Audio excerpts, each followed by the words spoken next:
ಜೀನಿ ಕಂಪನಿಯ ಹೆಸರನ್ನ ದುರುಪಯೋಗ ಪಡಿಸಿಕೊಂಡು ಆನ್ಲೈನ್ನಲ್ಲಿ ಮಾರಾಟ ಮಾಡುತ್ತಿದ್ದ ದಂಧೆಕೋರರನ್ನ ಪೊಲೀಸರು ಜಾಲಾಡಿದ್ದಾರೆ.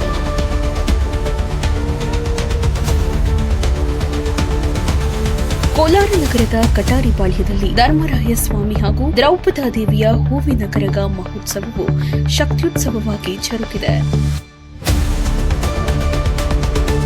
ಮಾಜಿ ನಗರಸಭೆ ಸದಸ್ಯ ನಗರದ 10 ಲೇಔಟ್ಗಳಲ್ಲಿ ಅವೈಜ್ಞಾನಿಕ ಕಾಮಗಾರಿ ನಡೆದಿದೆ ಎಂದು ಲೋಕಾಯುಕ್ತ ಕಚೇರಿಗೆ ದೂರಿನ ಲೋಕಾಯುಕ್ತ ಅಧಿಕಾರಿ ಸುರೇಶ್ ರವರು ಲೇಔಟ್ಗಳಿಗೆ ಭೇಟಿ ಹೆಸರಾಂತ ಜೀನಿ ಕಂಪನಿಯ ಹೆಸರನ್ನ ದುರುಪಯೋಗ ಪಡಿಸಿಕೊಂಡು ಗೋಧಿ ಹಿಟ್ಟಿಗೆ ನಕಲಿ ಲೇಬಲ್ ಅಂಟಿಸಿ ಆನ್ಲೈನ್ನಲ್ಲಿ ಮಾರಾಟ ಮಾಡುತ್ತಿದ್ದ ದೆಹಲಿ ಮೂಲದ ಅಂತಾರಾಜ್ಯ ದಂಧೆಕೋರರನ್ನ ತುಮಕೂರು ಜಿಲ್ಲಾ ಪೊಲೀಸರು ಜಾಲಾಡಿದ್ದಾರೆ.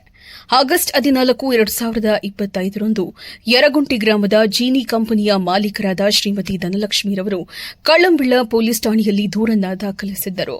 ದೆಹಲಿಯ ಆರ್ಕೆ ಟ್ರೇಡರ್ಸ್ ಎಂಬುವರು ಆನ್ಲೈನ್ ಮೂಲಕ ಜೀನಿ ಕಂಪನಿಯ ಟ್ರೇಡ್ ಮಾರ್ಕ್ ಬಳಸಿ ನಕಲಿ ಉತ್ಪನ್ನಗಳನ್ನು ಮಾರಾಟ ಮಾಡುತ್ತಿದ್ದು ಸಾರ್ವಜನಿಕರ ಆರೋಗ್ಯದ ಮೇಲೆ ವ್ಯತಿರಿಕ್ತ ಪರಿಣಾಮ ಬೀರುತ್ತಿದ್ದಾರೆ ಎಂದು ದೂರಿನಲ್ಲಿ ತಿಳಿಸಲಾಗಿತ್ತು. ತುಮಕೂರು ಜಿಲ್ಲಾ ಪೊಲೀಸ್ ಅಧೀಕ್ಷಕರಾದ ಕೆವಿ ಅಶೋಕ್ ರವರ ಮಾರ್ಗದರ್ಶನದಲ್ಲಿ ವಿಶೇಷ ತಂಡವನ್ನು ರಚಿಸಲಾಗಿತ್ತು. ಫ್ಲಿಪ್ಕಾರ್ಟ್ ಸಂಸ್ಥೆಯಿಂದ ಮಾಹಿತಿ ಪಡೆದ ಪೊಲೀಸರು ಮಾರ್ಚ್ 27, 2026ರಂದು ನವದೆಹಲಿಯ ಪಂಜಾಬಿ ಮೊಹಲ್ಲಾ ಶಾಲಿಮಾರ್ ಬಾಗ್ನಲ್ಲಿರುವ ಗೋಡೌನ್ ಮೇಲೆ ದಾಳಿ ನಡೆಸಿದರು. 56 ವರ್ಷದ ರಾಜೀವ್ ಖನ್ನಾ ಪ್ರಮುಖ ಆರೋಪಿಯಾಗಿದ್ದು 29 ವರ್ಷದ ಇಮಾನ್ಶು ಖನ್ನಾ ಬಿಟೆಕ್ ಪದವೀಧರನಾಗಿದ್ದು ಇವನು ರಾಜೀವ್ ಖನ್ನಾರವರ ಮೊದಲ ಮಗನಾಗಿರುತ್ತಾನೆ. 25 ವರ್ಷದ ಮನಾನ್ ಖನ್ನಾ ಬಿಸಿಎ ಪದವೀಧರನಾಗಿದ್ದು ರಾಜೀವ್ ಖನ್ನಾರವರ 2ನೇ ಮಗನಾಗಿರುತ್ತಾನೆ. ಆರೋಪಿಗಳು ಯಾವುದೇ ಇಲಾಖೆಯ ಅನುಮತಿಯನ್ನೇ ಪಡೆಯದೆ ಗೋಧಿ ಹಿಟ್ಟನ್ನು ಜೀನಿ ಸ್ಲಿಮ್ ಪೌಡರ್ ಡಬ್ಬಿಗಳಿಗೆ ತುಂಬಿ ನಕಲಿ ಲೇಬಲ್ ಅಂಟಿಸುತ್ತಿದ್ದರು. ಕೇವಲ ಜೀನಿ ಮಾತ್ರವಲ್ಲದೆ ಆಯುರ್ವೇದ ಮಾತ್ರೆಗಳು, ಪೌಡರ್ಗಳು ಮತ್ತು ಸೌಂದರ್ಯವರ್ಧಕ ಕ್ರೀಮ್ಗಳನ್ನು ಸಹ ಇದೇ ರೀತಿ ನಕಲಿ ಮಾಡಿ ಆರ್ಕೆ ಟ್ರೇಡರ್ಸ್, ಎಂಕೆ ಟ್ರೇಡರ್ಸ್ ಮತ್ತು ಎಂಎಚ್ಕೆ ಟ್ರೇಡರ್ಸ್ ಹೆಸರಿನಲ್ಲಿ ಆನ್ಲೈನ್ನಲ್ಲಿ ಮಾರಾಟ ಮಾಡ್ತಾ ಇದ್ರು. ಈ ದಂಧೆಯಿಂದ ಜೀನಿ ಕಂಪನಿಗೆ ಸುಮಾರು 15 ಲಕ್ಷಕ್ಕೂ ಹೆಚ್ಚು ವಂಚನೆಯಾಗಿದ್ದು ಇತರೆ ಕಂಪನಿಗಳಿಗೆ ಕೋಟ್ಯಾಂತರ ರೂಪಾಯಿ ನಷ್ಟ ಉಂಟು ಮಾಡಿರುವುದು ಬೆಳಕಿಗೆ ಬಂದಿದೆ.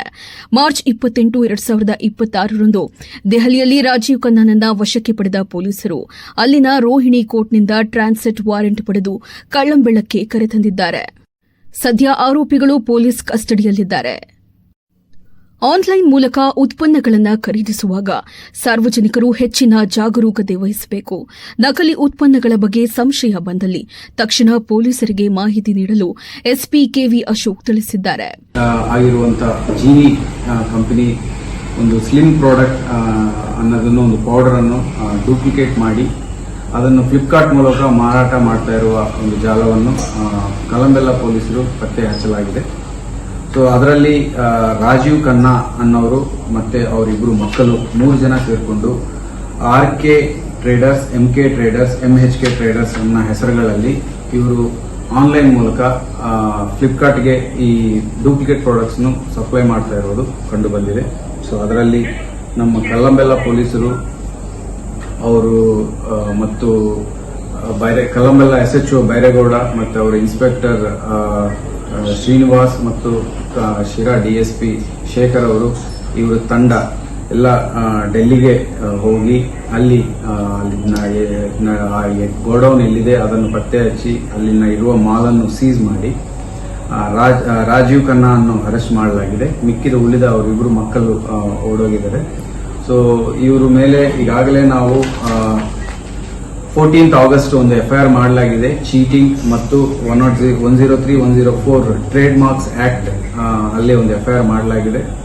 ಆ FIR ಕೆಳಗಡೆ ಇವ್ರನ್ನು ಅರೆಸ್ಟ್ ಮಾಡಿ ಡೆಲ್ಲಿಯಲ್ಲಿರುವಂತಹ ಶಾಲಿಮಾರ್ ಮಾರ್ಕೆಟ್ ಅಲ್ಲಿರುವಂತಹ ಈ ಗೋಡೌನ್ ಅಲ್ಲಿ ಸರ್ಚ್ ಮಾಡಿ ಸೀಜರ್ ಮಾಡಿ ಅಕ್ಯೂಸ್ಡ್ ಅನ್ನು ಅರೆಸ್ಟ್ ಮಾಡಿ ಅವನು ರೋಹಿಣಿ ಕೋರ್ಟ್ ಅಲ್ಲಿ ಪ್ರೊಡ್ಯೂಸ್ ಮಾಡಿ ಟ್ರಾನ್ಸಿಟ್ ವಾರೆಂಟ್ ಮೂಲಕ ತುಮಕೂರು ಕಲ್ಲಂಬೆಲೆಗೆ ಕರ್ಕೊಂಡು ಬಂದು ಇನ್ವೆಸ್ಟಿಗೇಷನ್ ನಡೆಸಿದರೆ ಈಗ ಅವನು ವಾಪಸ್ಸು ಜುಡಿಷಿಯಲ್ ಕಸ್ಟಡಿಗೆ ಪ್ರೊಡ್ಯೂಸ್ ಮಾಡಿ ಮುಂದಿನ ದಿನಗಳಲ್ಲಿ ಇದು ಇನ್ವೆಸ್ಟಿಗೇಷನ್ ಮಾಡಲಾಗುತ್ತದೆ. ಕೋಲಾರ ನಗರದ ಕಟಾರಿಪಾಳ್ಯದಲ್ಲಿ ಕೋಲಾರ ಜಿಲ್ಲದಿಗಳ ವಾಹಿನಿಕುಲ ಕ್ಷತ್ರಿಯ ಸಮನ್ವಯ ಸಮಿತಿ ವತಿಯಿಂದ ಧರ್ಮರಾಯ ಸ್ವಾಮಿ ಹಾಗೂ ದ್ರೌಪದಾದೇವಿಯ ಹೂವಿನ ಕರಗ ಮಹೋತ್ಸವವು ಶಕ್ತ್ಯುತ್ಸವವಾಗಿ ಜರುಗಿದೆ. ಹೂವಿನ ಕರಗವನ್ನ ಕರಗದ ಪೂಜಾರಿ ಬೇತಮಂಗಲದ ಕೃಷ್ಣಮೂರ್ತಿ ಹೊತ್ತಿದ್ದರು.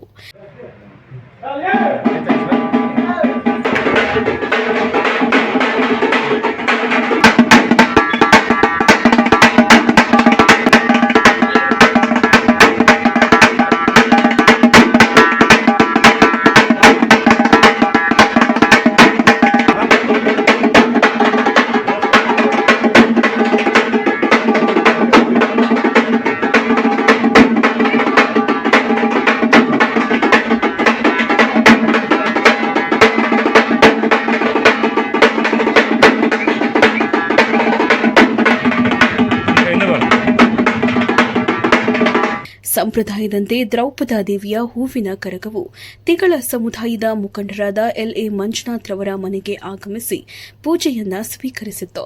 ಈ ಸಂದರ್ಭದಲ್ಲಿ ತಿಗಳ ಸಮುದಾಯದ ಮುಖಂಡ ಎಲ್ಎ ಮಂಜುನಾಥ್ ಮಾತನಾಡಿ, ವಿಶೇಷವಾಗಿ ತಿಗಳ ಸಮುದಾಯದ ವಾಣಿಕುಲ ಕ್ಷತ್ರಿಯರು ದೈವಾರಾಧನೆಯನ್ನ ಮಾಡುತ್ತೇವೆ. ಈ ಕರಗಕ್ಕೆ 800 ವರ್ಷಗಳ ಇತಿಹಾಸವಿದೆ. ಪ್ರತಿ ವರ್ಷದಂತೆ ಈ ವರ್ಷವೂ ಸಹ ಹೂವಿನ ಕರಗ ಮಾಡಿದ್ದು, ವಂಶದ ಕುಲಸ್ಥರಾಗಿ ನಮ್ಮ ಮನೆಗೆ ಕರೆಸಿ ಕರಗಕ್ಕೆ ವಿಶೇಷ ಪೂಜೆ ಮಾಡಿದ್ದೇವೆ. ತಿಗಳ ಸಮುದಾಯದವರು ಅನಾದಿ ಕಾಲದಿಂದಲೂ ಕರಗ ಆಚರಣೆ ಮಾಡುತ್ತಿದ್ದು, ಇದು ನಮ್ಮ ಸಮುದಾಯಕ್ಕೆ ಪಾಂಡವರಿಂದ ಬಂದ ಕೊಡುಗೆಯಾಗಿದೆ. ಆದರೆ ಕೆಲವರು ಕರಗವನ್ನ ಶಕ್ತ್ಯುತ್ಸವವಾಗಿ ಮಾಡದಿರುವುದು ಕಂಡುಬರುತ್ತಿದೆ. ಆದರೆ ಬೇರೆಯವರು ಕರಗ ಮಾಡಲಾಗುವುದಿಲ್ಲ. ಇದನ್ನ ತಿಳಿದುಕೊಳ್ಳಬೇಕು. ದೇವರು ಅವರಿಗೆ ಒಳ್ಳೆಯ ಬುದ್ಧಿ ಕೊಡಲಿ ಎಂದು ತಿಳಿಸಿದರು. ಈ ಸಂದರ್ಭದಲ್ಲಿ ಜಯಂತಿ ಮಂಜುನಾಥ್, ನಿತಿನ್ ಚಕ್ರವರ್ತಿ, ದಿವ್ಯಾ ನಿತಿನ್, ವರುಣ್, ನಿಖಿತಾ ಚಕ್ರವರ್ತಿ, ಶೈಲಮ್ಮ, ಪೂಜಾ, ಚೌಡೇಗೌಡ, ಭರತ್ ಕಟಾರಿಪಾಳ್ಯ, ಕರಗ ದೇವಸ್ಥಾನದ ಕಾರ್ಯದರ್ಶಿ ನಾಗರಾಜ್, ರಾಘವೇಂದ್ರ ಕುಟ್ಟಿ ಸೇರಿದಂತೆ ಮುಂತಾದವರು ಉಪಸ್ಥಿತರಿದ್ದರು. ಕಟಾರಿಪಾಳ್ಯದಲ್ಲಿ ಧರ್ಮರಾಯ ಸ್ವಾಮಿ ದ್ರೌಪದಮ್ಮ ಕರಗ ಪ್ರಾರಂಭವಾಗಿದೆ. ಆ ದೇವರನ್ನು ಎಲ್ಲ ಶ್ರದ್ಧಾ ಭಕ್ತಿ ಗೌರವಗಳಿಂದ ಪ್ರಾರ್ಥನೆ ಮಾಡ್ತೇವೆ. ವಿಶೇಷವಾಗಿ ತಿಗಳ ಸಮುದಾಯಕ್ಕೆ ಸೇರಿರ್ತಕ್ಕಂಥ ವನ್ಯಕುಲ ಕ್ಷತ್ರಿಯರು ಆ ದೈವಾರಾಧನೆಯನ್ನು ನಾವು ಮಾಡ್ತಾ ಇದ್ದೇವೆ. ಸುಮಾರು 800 ವರ್ಷಗಳ ಇತಿಹಾಸ ಇರತಕ್ಕಂಥ ಈ ಒಂದು ಸುಪ್ರಸಿದ್ಧವಾಗಿರ್ತಕ್ಕಂಥ ಕರಗ ಶಕ್ತ್ಯೋತ್ಸವವನ್ನು ನಮ್ಮ ಸಮುದಾಯದವರು ಮತ್ತು ಇತರ ಸಮುದಾಯದವರು ಸಹ ಅಷ್ಟೇ ಭಕ್ತಿ ಗೌರವದಿಂದ ಈ ಕರಗೋತ್ಸವದಲ್ಲಿ ಎಲ್ಲ ಪಾಲ್ಗೊಳ್ತಾರೆ. ಹಾಗಾಗಿ ಈ ದಿನ ಹೂವಿನ ಕರಗ ಪ್ರತಿಯಿಂದ ವರ್ಷದ ವಾಡಿಕೆಯಂತೆ ನಾವು ಸಹ ದೇವರನ್ನು ವಂಶಸ್ಥರಾಗಿ ಕುಲಸ್ಥರಾಗಿ ಕುಲದ ಮುಖಂಡಗಳಾಗಿ ಆ ದೇವರನ್ನು ನಾವು ಮನೆಗೆ ಕರೆಸಿ ಪೂಜೆ ಮಾಡಿ ಅದನ್ನು ಪೂಜೆ ಮಾಡಿ ಕಳಿಸ್ತಕ್ಕಂಥದ್ದು ವಾಡಿಕೆ. ಅದೇ ರೀತಿ ಈ ದಿನ ನಮ್ಮ ವಿಶ್ವವಿಖ್ಯಾತ ಮತ್ತು 800 ವರ್ಷಗಳ ಇತಿಹಾಸ ಇರತಕ್ಕಂಥ ಕಟಾರಿಪಾಳ್ಯದ ಕರಗ ದೇವಸ್ಥಾನ ದೇವರು ದ್ರೌಪದಿಯಮ್ಮ ಮನೆಗೆ ಬಂದು ಪೂಜೆ ತಗೊಂಡಿದೆ. ಆಗ ಈ ಸಂದರ್ಭದಲ್ಲಿ ಆ ದೇವರು ಎಲ್ಲರಿಗೂ ಸಹ ಶುಭವಾಗಲಿ, ಎಲ್ರಿಗೂ ಒಳ್ಳೆಯದಾಗಲಿ, ಎಲ್ಲ ಶಕ್ತ್ಯೋತ್ಸವವನ್ನು ಇದೇ ಸಹ ಎಲ್ಲರೂ ಭಕ್ತಿ ಗೌರವಗಳಿಂದ ಅದನ್ನು ಪಾಲಿಸಲಿ ಅಂತ ಹೇಳಿ, ಇದೇ ಸಂದರ್ಭದಲ್ಲಿ ಬೇರೆ ಇತರ ಯಾರಾದರೂ ಈ ಒಂದು ಕರಗ ಶಕ್ತ್ಯೋತ್ಸವವನ್ನು ಭಕ್ತಿಭಾವದಿಂದ ಆಚರಣೆ ಮಾಡದೇ ಇರತಕ್ಕಂಥ ಕಂಡು ಬರ್ತಾ ಇದೆ. ಅವರೇ ಸಹ ದೇವರು ಅವ್ರಿಗೆ ಬುದ್ಧಿ ಕೊಟ್ಟು ಯಾವುದೇ ಆಗಲಿ ಯಾರ್ಯಾರು ಯಾವ ಕಾರ್ಯಗಳು ಮಾಡಬೇಕು ಆ ಕಾರ್ಯಗಳು ಮಾಡಬೇಕಾಗತ್ತೆ. ಈ ಕರಗ ಶಕ್ತ್ಯೋತ್ಸವ ಅಂಥದ್ದು ತಿಗಳ ಸಮುದಾಯಕ್ಕೆ, ವಿಶೇಷವಾಗಿ ವನ್ಯಕುಲ ಕ್ಷತ್ರಿಯರಿಗೆ ಅನಾದಿ ಕಾಲದಿರ್ತಕ್ಕಂಥವರು ಪಾಂಡವರಿಂದ ಬಂದಿರತಕ್ಕಂಥ ಒಂದು ಕೊಡುಗೆ ಇದು. ಹಾಗಾಗಿ ಇವ್ರನ್ನ ಬಿಟ್ಟು ಬೇರೆಯವರು ಈ ಧಾರ್ಮಿಕತೆಯನ್ನು ಮಾಡಲಿಕ್ಕೆ ಆಗಲ್ಲ. ಅದನ್ನು ಅವರೇ ತಿಳ್ಕೊಂಡು ನಿಲ್ಲಿಸೋದು ಒಳ್ಳೆಯದು ಅನ್ನೋ ಮಾತನ್ನು ಹೇಳ್ತಾ, ಆ ದೇವರು ದ್ರೌಪದಮ್ಮ ಎಲ್ರಿಗೂ ಒಳ್ಳೇದು ಮಾಡಲಿ, ಎಲ್ರಿಗೂ ಅನುಕೂಲ ಮಾಡಿಕೊಡ್ಲಿ ಅಂತ ಹೇಳ್ತಾ ನಾನು ಎಲ್ಲರೂ ಸಹ ಭಕ್ತಿ ಗೌರವದಿಂದ ದೇವರ ಆರಾಧನೆ ಮಾಡಿ ಅಂತೇಳಿ ನಾನು ಎಲ್ಲರೂ ಸಹ ಮನವಿ ಮಾಡ್ಕೊಳ್ತಾ ಇದ್ದೇನೆ. ಗ್ಯಾಸ್ ಸಮಸ್ಯೆ ಕುರಿತು ಸಚಿವ ಕೆಎಚ್ ಮುನಿಯಪ್ಪ ಹೇಳಿಕೆ. ಯುದ್ಧ ನಡೆಯುತ್ತಲೇ ಇದೆ, ಇನ್ನೂ ನಿಂತಿಲ್ಲ. ಚುನಾವಣೆ ಇರುವುದರಿಂದ ಅಧಿಕಾರಿಗಳನ್ನ ಕರೆಸಿ ಮೀಟಿಂಗ್ ಮಾಡಲಿಕ್ಕೆ ಆಗಲೇ ಇಲ್ಲ. 5ನೇ ತಾರೀಕು ಸಾಧ್ಯವಾದರೆ ಮೀಟಿಂಗ್ ಮಾಡುತ್ತೇನೆ. 25 ದಿನಕ್ಕೆ ನಗರದಲ್ಲಿ, 45 ದಿನಕ್ಕೆ ಹಳ್ಳಿಯಲ್ಲಿ ಸಿಲಿಂಡರ್ ಕೊಡಲಾಗುತ್ತದೆ. ಅದರಲ್ಲಿ ಏನೂ ತೊಂದರೆ ಇಲ್ಲ. ಇದರಲ್ಲಿ ವಿನಾಕಾರಣ ಗೊಂದಲ ಸೃಷ್ಟಿಯಾಗಿದೆ. ಆಟೋ ಗ್ಯಾಸ್ನಲ್ಲಿ 3,000 ಸಿಲಿಂಡರ್ ದಿನ ಕೊಡುತ್ತಿದ್ದೇವೆ. ಆಟೋದವರು ಪ್ರತಿನಿತ್ಯ ಖಾಸಗಿಯವರ ಬಳಿ ತೆಗೆದುಕೊಳ್ಳುತ್ತಿದ್ದರು. ಈಗ ರೇಟ್ ಹೆಚ್ಚಾಗಿದೆ ಎಂದು ಇಲ್ಲಿಗೆ ಬಂದಿದ್ದಾರೆ. ಸರ್ಕಾರಿ ಕಂಪನಿಗಳಲ್ಲಿ ತೆಗೆದುಕೊಳ್ಳುವವರಿಗೆ ಯಾವುದೇ ತೊಂದರೆ ಆಗಿಲ್ಲ. ಖಾಸಗಿ ಕಂಪನಿಯವರಿಗೂ ಹೇಳಿದ್ದೇವೆ. ಹೆಚ್ಚು ಹಣ ತೆಗೆದುಕೊಂಡರೆ ಕ್ರಮ ತೆಗೆದುಕೊಳ್ಳುವುದಾಗಿ ಹೇಳಿದ್ದೇವೆ. ಇರೋದರಲ್ಲೇ ಮಿತವಾಗಿ ಬಳಕೆ ಮಾಡಿಕೊಳ್ಳಬೇಕು. ದೇವನಹಳ್ಳಿಯಲ್ಲಿ ಸಚಿವ ಕೆಎಚ್ ಮುನಿಯಪ್ಪ ಹೇಳಿಕೆ. ದಿನಕ್ಕೆ ಟೌನಲ್ಲಿ ಕೊಡ್ತಾರೆ, 45 ದಿನಕ್ಕೆ ಹಳ್ಳಿಗಳಲ್ಲಿ ಕೊಡ್ತಾರೆ. ಅದರದ್ದೇನು ತೊಂದರೆ ಇಲ್ಲ. ಅಲ್ಲಿ ಗೊಂದಲ ವಿನಾಕಾರಣವಾಗಿ ಸೃಷ್ಟಿಯಾಗಿದೆ. ಆಮೇಲೆ ಆಟೋ ಗ್ಯಾಸ್ಗೆ 3,000 ಸಿಲಿಂಡರ್ ಪ್ರತಿ ದಿನ ಖರ್ಚಾಗ್ತದೆ, ಅದು ಕೊಡ್ತಾ ಇದ್ದೀವಿ. ಆಟೋ ಅವ್ರದ್ದು ಎಲ್ಲಿ ಪ್ರಾಬ್ಲಮ್ ಆಗಿದೆ ಅಂತ ನೀವು ಅರ್ಥ ಮಾಡ್ಕೊಳ್ಳಿ. ಮೀಡಿಯಾ ಹೇಳೋದು ಮೊದಲು ಅವರು ಪ್ರೈವೇಟ್ ಅವ್ರ ಹತ್ರ ತಗೊಳ್ತಾ ಇದ್ದಾರೆ. ಅವ್ರ ರೇಟ್ ಜಾಸ್ತಿ ಬಂದಿದ್ದಕ್ಕೆ ಇಲ್ಲಿ ಬಂದಿದ್ದಾರೆ, ಕ್ಯೂ ಆಗಿದೆ, ಬಿಟ್ಟರೆ ಇನ್ನೇನಿಲ್ಲ. ಇಲ್ಲಿ ಯಾವತ್ತು ರೆಗ್ಯುಲರು ಸರ್ಕಾರ ಕಂಪನಿಗಳಲ್ಲಿ ತಗೊಂಡವ್ರಿಗೆ ಏನೂ ಗೊಂದಲ ಆಗಿಲ್ಲ. ಅವ್ರಿಗೂ ಹೇಳಿದ್ದೀವಿ, ಯಾರಿಗೆ ಪ್ರೈವೇಟ್ ಕಂಪನಿಗಳು ಕೂಡ ಸರ್ಕಾರದ ರೇಟ್ ಕೊಡಬೇಕು, ಜನಕ್ಕೆ ತೊಂದರೆ ಕೊಡಬಾರ್ದು, ಅಲ್ಲದೆ ಆಕ್ಷನ್ ತಗೊತೀವಿ ಅಂತ ಹೇಳಿದ್ದೀವಿ. ಮತ್ತು ಕೇಂದ್ರ ಸರ್ಕಾರಕ್ಕೆ ಮನವಿ ಮಾಡಿದ್ದೀವಿ, ಪ್ರೈವೇಟ್ ಕಂಪ್ನಿಗಳನ್ನು ಕೂಡ ಕಂಟ್ರೋಲ್ ಮಾಡಬೇಕು. ಅದರಿಂದ ಇರೋದರಲ್ಲಿ ಮಿತಿವ್ಯಯ ಮಾಡ್ಕೊಬೇಕು. ಯುದ್ಧ ನಡೀತಾ ಇದೆ, ಇಡೀ ದೇಶ ಅಲ್ಲ ಇಡೀ ಜಗತ್ತೇ ಇವತ್ತು ತತ್ತರಿಸುವಂಥ ಕೆಲಸ ಆಗಿದೆ. ಇಂಥ ಸಂದರ್ಭದಲ್ಲಿ ಜನ ಕೂಡ ಕೋಆಪ್ರೇಟ್ ಮಾಡಬೇಕು. ಇಷ್ಟೇ ನಾನು ಒಳಗಡೆ ಯಾಕೆ ಜಗಳ ಆಡ್ಕೊಂತ ಇದ್ರಲ್ಲ ಸರ್ ಸಮುದಾಯದ ಮುಖಂಡರೆಲ್ಲ? ಎಲ್ಲ ಒಂದು ತಿಂಗಳು ಎಲ್ಲ ಸರಿ ಹೋಗ್ತಾರೆ, ಎಲ್ಲ ಒಟ್ಟಿಗಿರ್ತಾರೆ. ನಾಳೆ ಸರ್ ರೈತರು ವಿಷ ಕೊಡಿ ವಿಷದ ಬಾಟ್ಲಿ ತುಂಬೋದು ತಮಗೆ ಪ್ರದರ್ಶನ ಮಾಡಿದಂತ ತಾಲೂಕು ಆಡಳಿತ ನಾನು 14ನೇ ತಾರೀಕು ಆದಮೇಲೆ ಕುಂದುಕೊರತೆಗಳ ಸಭೆಯನ್ನು ಕರೆದು ಎಲ್ಲ ಕಾರ್ಯಕರ್ತರು ಏನು ಡಿಮ್ಯಾಂಡ್ ಇದೆ ಒಂದು ದಿನ ಕುಂತು ಸಾಧ್ಯವಾದಂತೂ ಕಾನೂನು ಇತಿಮಿತಿ ಎಲ್ಲವನ್ನೂ ಕೂಡ ಪ್ರಯತ್ನ ಮಾಡೋ ಪ್ರಾಮಾಣಿಕ ಪ್ರಯತ್ನ ಮಾಡಿ. ಮಾಜಿ ನಗರಸಭೆ ಸದಸ್ಯ ಹರ್ಷವರ್ಧನ ನಗರದ 10 ಲೇಔಟ್ಗಳಲ್ಲಿ ಅವೈಜ್ಞಾನಿಕ ಕಾಮಗಾರಿ ನಡೆದಿದೆ ಎಂದು ಲೋಕಾಯುಕ್ತ ಕಚೇರಿಗೆ ದೂರಿನ ಆಧಾರದ ಮೇಲೆ ಲೋಕಾಯುಕ್ತ ಅಧಿಕಾರಿ ಸುರೇಶ್ ರವರು ಲೇಔಟ್ಗಳಿಗೆ ಭೇಟಿ ನೀಡಿದ್ದು ಲೇಔಟ್ಗಳ ಕಾಮಗಾರಿಗಳ ಬಗ್ಗೆ ವೀಕ್ಷಣೆ ಮಾಡಿ ರಸ್ತೆಗಳ ಅಳತೆ, ಚರಂಡಿ, ವಿದ್ಯುತ್ ದೀಪಗಳ ಬಗ್ಗೆ ಮಾಹಿತಿ ಪಡೆದುಕೊಂಡು ಹೋಗಿದ್ದಾರೆ. ಎಲ್ಲಿ ಪುರಾತತ್ವ ದೇವಾಲಯ ಯಾವುದು? ಅದು 100 ಮೀಟ್ರು. ಅದಕ್ಕೆ ಅವ್ರದ್ದು ಇದಕ್ಕೆ ಬರೀರಿ, ಇದು ಬರ್ಕೊಳ್ಳಿ. ಇದು ಆರ್ಕಿಯಾಲಜಿಕಲ್ ಸರ್ವೆ ಆಫ್ ಇಂಡಿಯಾ ಬರ್ಬಿಟ್ಟು ಅದರಲ್ಲಿ ಇದೆಯಾ ಏನು, ಇದು ಪ್ರೈಬಿಟ್ರಿ ಝೋನು, ಬಫರ್ ಝೋನು ಅಂತ ಇರ್ತದೆ 100 ಮೀಟರ್ಸ್ ವ್ಯಾಪ್ತಿಯಲ್ಲಿ. ಅದನ್ನು ತಗೊಂಡು ಇದರಲ್ಲಿ NOC ನಿಮ್ಗೇನಾರು ಬಂದಿದೆಯಾ ಏನು ಅಂತ ಅವರಿಂದ ಕ್ಲಾರಿಫಿಕೇಶನ್ ನೀವು ಅವ್ರಿಗೆ ತಗೊಂಡಿದ್ದಾರಾ ಇಲ್ವಾ? ತಗೊಂಡಿಲ್ಲ ಅಂದರೆ ತಗೊಂಡಿಲ್ಲ, ಅವ್ರ ವ್ಯಾಪ್ತಿಗೆ ಬರುತ್ತೋ ಇಲ್ವೋ ಅಂತಲೂ ಕನ್ಫರ್ಮ್ ಮಾಡ್ತಾರೆ. ನೀವು ಕ್ಲಾರಿಫಿಕೇಶನ್ ಕೊಟ್ಟರೆ ಅವರು ಅವಾಗ ಅವರಿಂದ ನೀವು ಕರೆಸ್ಪಾಂಡೆನ್ಸ್ ಮಾಡಿದ್ರೆ ನೆಕ್ಸ್ಟ್ ಲೇಔಟ್ಗಳಲ್ಲಿ ಅವೈಜ್ಞಾನಿಕ ಕಾಮಗಾರಿ ನಡೆದಿದೆಯೋ ಇಲ್ಲವೋ ಎಂದು ತಿಳಿಯಲು ಮೇಲಾಧಿಕಾರಿಗಳ ಮಾಹಿತಿ ನಂತರ ತಿಳಿಯಲಿದೆ. ಈ ಸಂದರ್ಭದಲ್ಲಿ ನಗರಸಭೆ ಪೌರಾಯುಕ್ತರು, ಎಂಜಿನಿಯರ್, ಅಧಿಕಾರಿಗಳು, ಮಾಜಿ ನಗರಸಭೆ ಅಧ್ಯಕ್ಷ ಗಿರೀಶ್, ಸಂತೋಷ್ ಹಾಗೂ ಇತರೆ ದೂರುದಾರರು ಉಪಸ್ಥಿತರಿದ್ದರು. 8.2 ಮೀಟರ್ ಇದೆ ಅಂತಾರೆ. ಇಲ್ಲಿ ನಿಮ್ದು ಎಷ್ಟಿದೆ? 9.4 ಇದೆ. ಬರ್ಕೊಳ್ಳಿ ಹೆಂಗಿದೆ ರಸ್ತೆ ಅದ್ರ ಬಗ್ಗೆ ಬೀದಿ ದೀಪ, ಎಲೆಕ್ಟ್ರಿಕ್ ಸೇಮ್ ಬೀದಿ ದೀಪ ಅಳವಡಿಸಿದ್ದಾರೆ.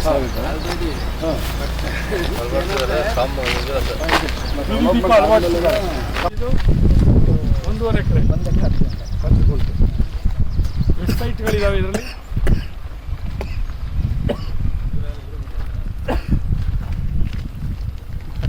20 ಸೈಟ್, 30-40ನಾ? ಬರ್ತಿದ್ದಾರೆ. ಒಂದು ಕಡೆ ಚರಂಡಿ ಬಾಕ್ಸ್ ಚರಂಡಿ ಮಾಡಿದ್ದಾರೆ, ಬಲಭಾಗದ ಕಡೆ, ಎಡಭಾಗದ ಕಡೆ ಮಾಡಿಲ್ಲ. ಎಷ್ಟು ಮೀಟರ್ ಇದೆ?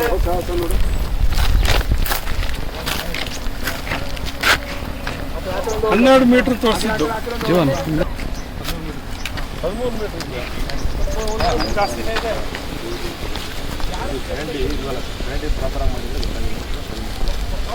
ಚರಂಡಿ ಎಲ್ಲಿ ಬಂದು ಅಲ್ಲಿಗೆ ಹಿಡಿತೀವಿ. ಇದು ಈ ಚರಂಡಿಗೆ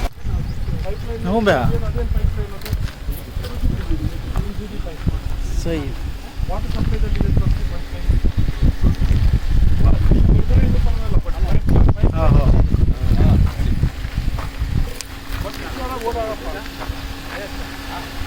सही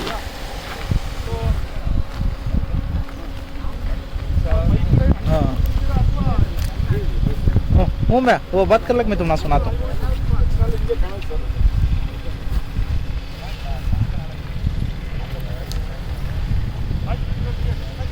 हूँ भैया मैं फ़ोन करता हूँ भैया। ಅವೈಜ್ಞಾನಿಕ ಲೇಔಟ್ಗಳ ಬಗ್ಗೆ ದೂರು, ಲೋಕಾಯುಕ್ತ ಅಧಿಕಾರಿಗಳ ಸ್ಥಳ ಪರಿಶೀಲನೆ ಬಗ್ಗೆ ಮಾಧ್ಯಮ ಜೊತೆ ನಗರಸಭೆ ಪೌರಾಯುಕ್ತರಾದ ಎಚ್ಡಿ ಕೃಷ್ಣಮೂರ್ತಿ ಮಾತನಾಡಿ, ಲೇಔಟ್ ಕಾಮಗಾರಿಗಳಲ್ಲಿ ಅಂತಹ ಅವೈಜ್ಞಾನಿಕ ಕಾಮಗಾರಿಗಳು ಕಂಡುಬಂದಿಲ್ಲ. ಸಣ್ಣಪುಟ್ಟ ರಸ್ತೆ ಅಳತೆಯಲ್ಲಿ 1 ಇಂಚು 2 ಇಂಚು ವ್ಯತ್ಯಾಸ ಕಂಡುಬರುವುದು ಸಹಜ. ದೂರುದಾರರ ಪ್ರಕಾರ ಎಲ್ಲಾ ಕೂಡ ಅವೈಜ್ಞಾನಿಕ ಲೇಔಟ್ ಕಾಮಗಾರಿ ಎಲ್ಲೂ ಕಂಡುಬಂದಿಲ್ಲ ಎಂದು ತಿಳಿಸಿದರು. ಏನು ನಗರಸಭೆ ವ್ಯಾಪ್ತಿಯಲ್ಲಿ ಈಗಾಗಲೇ ನಿರ್ಮಾಣ ಮಾಡಲಾಗಿರುವ ಬಡಾವಣೆಗಳಿಗೆ ಸಂಬಂಧಪಟ್ಟಂತೆ ಕೆಲವು ನಗರಸಭಾ ಸದಸ್ಯರುಗಳು ಮತ್ತು ಸಾರ್ವಜನಿಕರು ಲೋಕಾಯುಕ್ತಕ್ಕೆ ದೂರು ನೀಡಿದ್ದು, ಆ ದೂರಿಗೆ ಸಂಬಂಧಪಟ್ಟಂತೆ ಈ ದಿನ ಲೋಕಾಯುಕ್ತ ಅಧಿಕಾರಿಗಳು ಸ್ಥಳ ಪರಿಶೀಲನೆ ಮಾಡಿದ್ದಾರೆ. ಆ ದೂರುದಾರರು ಏನು ದೂರು ಮಾಡಿದರು ಅಂದರೆ, ಕೆಲವು ಬಡಾವಣೆಗಳಲ್ಲಿ ರಸ್ತೆ ನಿರ್ಮಾಣ ಕಾಮಗಾರಿ ಸರಿಯಾಗಿಲ್ಲ, ಕೆಲವು ಕಡೆ ಪಾರ್ಕ್ಗಳಲ್ಲಿ ಆಟಿಕೆಗಳನ್ನ ಅಳವಡಿಸಿಲ್ಲ, CA ಏನು ಜಾಗ ಇದೆ ಅದಕ್ಕೆ ಫೆನ್ಸಿಂಗ್ ಹಾಕಿಲ್ಲ, ಮತ್ತು ವಿದ್ಯುತ್ ಕಾಮಗಾರಿಗೆ ಸಂಬಂಧಪಟ್ಟಂತೆ TCನ ಅಳವಡಿಸಿಲ್ಲ, ಇತರೆ ದೂರುಗಳನ್ನ ನೀಡಿದರು. ಈ ಬಗ್ಗೆ ಈ ದಿನ ಲೋಕಾಯುಕ್ತ ಅಧಿಕಾರಿಗಳು ಸ್ಥಳ ಪರಿಶೀಲನೆ ಮಾಡಿ ಎಲ್ಲ 10 ಲೇಔಟ್ಗಳನ್ನ ಸ್ಥಳ ಪರಿಶೀಲನೆ ಮಾಡಿದ್ದು, ಆ ಸ್ಥಳ ಪರಿಶೀಲನೆ ಸಮಯದಲ್ಲಿ ಏನು ರಸ್ತೆ ನಿರ್ಮಾಣಕ್ಕೆ ಸಂಬಂಧಪಟ್ಟಂತೆ 1 ಇಂಚು 2 ಇಂಚು 3 ಇಂಚು ಕಡಿಮೆ ಬರ್ತಾ ಇತ್ತು. ಎಲ್ಲವುದೂ ಅಲ್ಲ, ಕೆಲವು ಕಡೆ ರಸ್ತೆಗಳ ನಿರ್ಮಾಣಕ್ಕೆ ಸಂಬಂಧಪಟ್ಟಂತೆ ಅಗಲಕ್ಕೆ ಸಂಬಂಧಪಟ್ಟಂತೆ 2 ಇಂಚು 3 ಇಂಚು ಕಡಿಮೆ ಬರ್ತಾ ಇತ್ತು. ಅದಕ್ಕೆ ಸಂಬಂಧಪಟ್ಟಂತೆ ವಿವರಣೆ ಕೇಳಿದ್ದಾರೆ. ಏನಾಗುತ್ತೆ ಅಂದರೆ, ಸ್ಥಳದ ಲಭ್ಯತೆಗೆ ಅನುಗುಣವಾಗಿ ರಸ್ತೆಗಳನ್ನ ನಿರ್ಮಾಣ ಮಾಡ್ತಾರೆ. ಆ ರಸ್ತೆ ನಿರ್ಮಾಣ ಮಾಡಬೇಕಾದ್ರೆ 1 ಇಂಚು 2 ಇಂಚು ಸಹಜವಾಗಿ ಬರೋಂಥದ್ದು ಇರ್ತದೆ. ಮತ್ತು ಏನು ಪಾರ್ಕ್ಗಳಿಗೆ ಸಂಬಂಧಪಟ್ಟಂತೆ ಆಟಿಕೆಗಳನ್ನ ಅಳವಡಿಸಿಲ್ಲ ಅಂತ ಹೇಳಿದರು.